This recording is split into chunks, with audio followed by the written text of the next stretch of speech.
ओम गौं तारी महाकाली गिरी फट स्वाहा। सभी लोगों को जय श्री राम, जय हनुमान जी महाराज की, जय काली मैया की। आज हम माता काली का, चंडी का एक विशेष मंत्र आपको बताने वाले। सभी प्रकार के वशीकरण, उच्चाटन, भूत प्रेत, पिशाच, ब्रह्म राक्षस, यक्ष, डाकिनी, शाकिनी, मरी, मशान, मरघट की तमाम प्रकार की बाधाओं को दूर करने के लिए इस मंत्र का हमारे यहाँ प्रयोग किया जाता है। वैसे यह प्रचलित मंत्र है, इसे अक्सर देखा जाता है कि बहुत सारे तंत्र विज्ञानी इस मंत्र का प्रयोग करते हैं। और यह मंत्र तो वैसे श्रवण करने मात्र से ही प्रभाव दिखा देता है।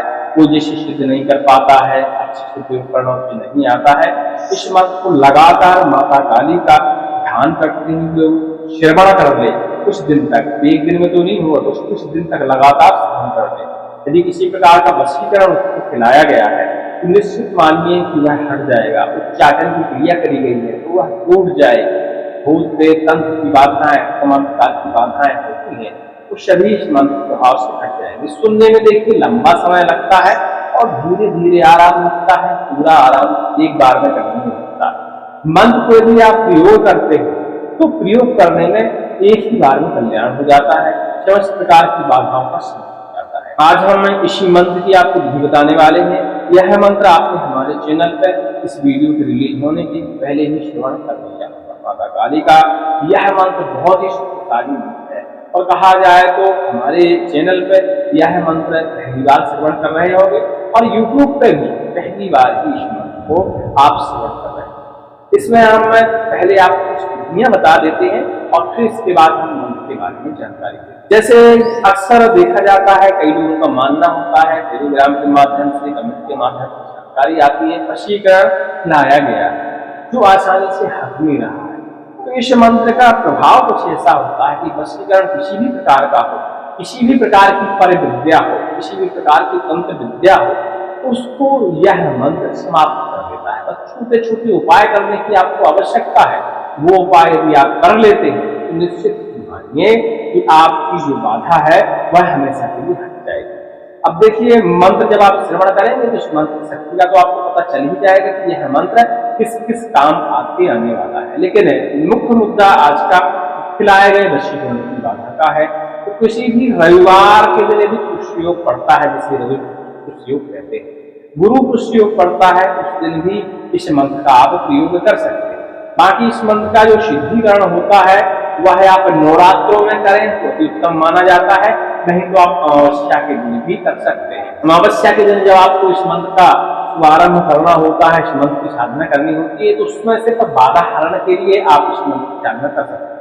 लेकिन नवरात्रों में जब इस मंत्र की आप साधना करेंगे तो इसमें आपको आसीम शक्ति, आसीम सिद्धि और समस्त प्रकार की बाधाओं को नाश करने वाली शक्ति आपको मिल सकती है माता भगवती काली के पास। जैसे हमें किसी का वशीकरण हटाना है, स्वयं का ही वशीकरण हटाना है, हमारे ऊपर किसी ने कुछ बाधा खिला दी है, उसको हटाना है, तो रवि पुष्योग में आपको सुबह सुबह कम से कम 4 बजे 5 बजे मतलब सूर्य उदय होने से पहले स्नान करना है, अपने घर से बाहर निकलना है, थोड़ा सा हल्दी चावल हाथ में ले लेना है और थोड़ा सा जल लेना है। सत्यानाशी का पौधा पूरे भारतवर्ष में खरपतवार के रूप में मिलता है। जगह जगह गर्मी हो, ठंडी हो, बरसात हो, सभी मौसम में यह पौधा कहीं ना कहीं आपको मिल ही जाएगा। और सत्यानाशी पौधे की जो पहचान होती है इंटरनेट पे सर्च कर लीजिएगा, आपको उसकी तस्वीर मिल जाएगी। जैसे प्रयास करेंगे कि सामने आपको एक तस्वीर पहचान के लिए सत्यानाशी के पौधे की आपको लगा दें। सत्यानाशी का पौधा समस्त प्रकार के रोगों का तो शमन करता ही है, लेकिन इसका तंत्र विज्ञान में भी बहुत ज्यादा उपयोग होता है। यह समस्त प्रकार की बाधाओं का भी सत्यानाश कर देता है, दूसरे की विद्या का भी सत्यानाश कर सकता है। तो आपके प्रयोग करने के ऊपर निर्भर करता है कि आप जड़ी का और मंत्र का कैसा संबंध मिला रहे हैं और कैसे इस जड़ी का प्रयोग। तो यदि रवि पुष्योग मिलता है तब आपको सुबह सुबह 4 बजे स्नान ध्यान करके इस सत्यानाशी के पौधे को आपको खोजना है, या चाहे तो एक दिन पहले ही खोज सकते हैं। बस आपको सुबह सुबह उठना है, अपनी क्रिया करनी है और स्नान ध्यान करने के बाद हल्दी चावल लोटा में भर जल लेके पौधे के पास जाना है। उसके पौधे की जड़ में आपको एक लोटा जल डालना है और उसका हल्दी चावल से तिलक करना है, उसको अभिमंत्रित करना है, उससे बोलना है शाम को ये धन्वंतरि की हम आपको लेने आएंगे सूर्य के बाद, और आप हमारे साथ चलकर हमारी बाधाओं का हरण करें। परोपकार में भी हम आपका प्रयोग करेंगे, दूसरी बात की बाधाओं का भी हरण करें, हर प्रकार की दुष्ट विद्या का सत्यानाश कर दें, हर प्रकार के रोग का सत्यानाश कर दें। इस तरह उस जड़ी से प्रार्थना करनी है और अपने घर चले जाना। उसी दिन शाम को आपको फिर सूर्यास्त होने के बाद उसी जड़ी के पास जाना है, इसी लकड़ी के औजार का प्रयोग करके उसकी जड़ को खोदना है, सत्यानाश की जड़ को खोदना है और उसको खोद करके अपने घर ला जड़ लाने के बाद अपने पूजा स्थल में, जहां भी आपका पूजा स्थान हो घर के अंदर, वहां पे जड़ी को बढ़िया से प्लेट में शुद्ध जल से धुलकर सामने आपको रख देना है। इसके बाद जो मंत्र हम आपको बताने जा रहे हैं, इस मंत्र का आपको 108 बार पहले तो पाठन करना है। मंत्र ध्यान से सुनिए, बताते हैं।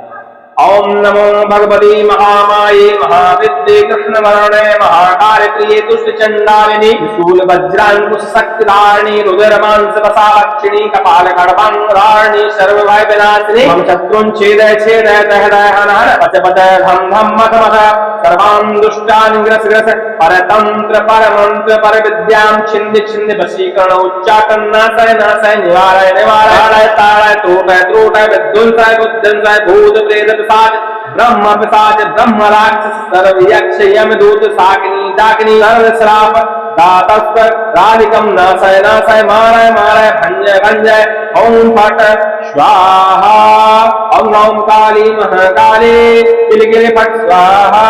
इस तरह का मंत्र है। इसे सर्वप्रथम आपको 108 बार जड़ी अपनी आपके सामने है उसको रखकर आपको 108 बार इस मंत्र का जप और 11 से 21 बार इसी मंत्र का आपको हवन कर देना है। हवन करने के बाद जड़ी का फिर आपको दूध से, दही से, पंचामृत से, विधि विधान से उस जड़ी का आपको स्नान कराना है और स्नान कराने के बाद फिर से भगवान महाराज से प्रार्थना करनी है और जड़ी को आप स्नान ध्यान कराने के बाद पूजन पाठ भोग एक नैवेद्य सारी चीजें देखो नॉर्मल जो आप पूजा करते हैं जड़ी की भी सेम पूजा आपको करनी है और उसके बाद प्रणाम करने है। जड़ी को निकाल के प्लेट से अलग लाल वस्त्र में किसी में आप लपेट कर रख। जब भी आपको लगता है कि आपको किसी का खिलाया पिलाया वशीकरण काटना है, उच्चाटन काटना है, इसी तरह इस जड़ी को आप छोटा सा एक चने के दाने जितना उसको कट कर लीजिए, उसको बढ़िया से गंगा जल के साथ दूध के साथ उसको बढ़िया से पीस लीजिए। इसी मंत्र का 10 से 11 बार 21 बार पाठन करते हुए उस जड़ी को फिर से कर दिए और रोगी को पिला दिए। ऐसा करने से मात्र शायद है कि 12 घंटे आपको लगेगा, किसी किसी को 70 घंटे 72 घंटे भी लग सकता है। इतने के अंदर उसके शरीर में खिलाया पिलाया वशीकरण होगा तो वो समाप्त हो जाएगा, किसी न किसी रास्ते से शरीर से कटकर बाहर हो जाएगा। असल में जब वशीकरण या तंत्र विद्याएं सिखाई जाती है तो हमारे खून में मिश्रित हो जाती है पेट में जाने के बाद, तो यह जड़ी समस्त प्रकार की जो तंत्र विद्या के अंश है, जो जहर है तंत्र का हमारे उस जहर को निकालकर उसका भस्मीकरण कर देगी किसी न किसी रास्ते से शरीर से विद्या को बाहर। ऐसा इस जड़ी का इस मंत्र का साथ आप संगम प्रयोग कर सकते हैं। बाकी यह मंत्र आप कई प्रकार की बाधाओं को दूर कर सकते हैं। इसी जड़ी के सहारे आप भूत प्रेत बाधा में जड़ी के हाथ में लेकर इसी मंत्र का पाठन करते हुए झाड़ा लगा सकते हैं, नजर दोष में झाड़ा लगा सकते हैं, उच्चाटन को काटने में झाड़ा लगा सकते हैं, भूत प्रेत साच डाकिनी शाकिनी ब्रह्म राक्षस तमाम प्रकार की जितनी बाधाएं होती सब में उस जड़ी को आप खिलाकर तो झाड़ा लगाकर इन सब बाधाओं से मुक्ति पा सकते हैं। बाकी इस मंत्र का शत्रुनाश में विशेष प्रयोग किया जाता है, क्योंकि हम अगले वीडियो में आपको बता देंगे। शत्रुनाश की विधि थोड़ा सा अलग है। बाकी आज हमने कई लोगों के कमेंट आ रहे थे, कई लोगों के लिए कर रहे थे खिलाई जो वशीकरण होता है कैसे, तो हमने इस मंत्र को आपको प्रस्तुत किया है। आप इस मंत्र को पहले श्रवण कर लीजिएगा। यदि छोटी मोटी बाधा होगी आपकी तो सुनते सुनते ही उस बाधा से आपको मुक्ति मिल जाएगी। बाकी आपकी असाध्य बाधा है तो आपको विधि करनी पड़ेगी। मंत्र हमने आपको बता दिया कि रवि पुष्य योग में आप इसे 108 बार पढ़ के अपना काम चला सकते हैं। अमावस्या के दिन भी ये कार्य आप कर सकते हैं, अमावस्या के दिन भी 108 पढ़कर और फिर इसमें झाड़ा में प्रयोग कर सकते हैं। लेकिन इस मंत्र में यदि आपको संपूर्ण सिद्धि चाहिए तो नवरात्रों में इसकी आप 11 माला जप करिएगा किसी भी दिन नवरात्रों, और इसके बाद इस मंत्र का प्रयोग करिएगा तो उसमें आसीन ऊर्जा आसीन शक्ति आपको मिलेगी। शायद चुटकी बजाने से ही बाधाएं आपके सामने से 9 से 11 हो जाए। देखिए, मंत्र के शब्दों में शक्ति नहीं होती।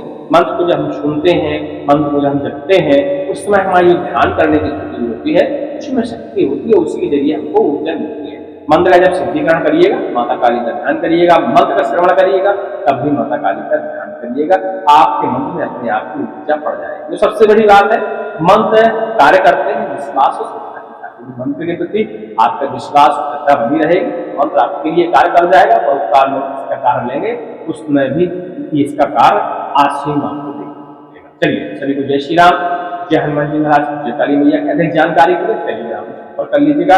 नंबर अभी कुछ दिन के लिए बंद है, शाम को 7 से 8:30 बजे तक हम नंबर चालू रखते हैं। इमरजेंसी कार्य में कॉल कर सकते हैं, और प्राइवेट चैट में अपनी जानकारी आप छोड़ेंगे, अपने बारे में पूछेंगे, किसी मंत्र के बारे में सलाह मांगेंगे, तो जैसे ही हमें समय मिलेगा हम प्राइवेट चैट में जवाब देते हैं। तत्काल तो नहीं मिलेगा, अभी आप सुबह चैट छोड़ेंगे, हम जवाब शाम को ही देते हैं 7 से 9 के बीच में, तो आप चैट कभी भी छोड़ें, जवाब आपको समय पे मिलेगा। सभी को जय श्री राम।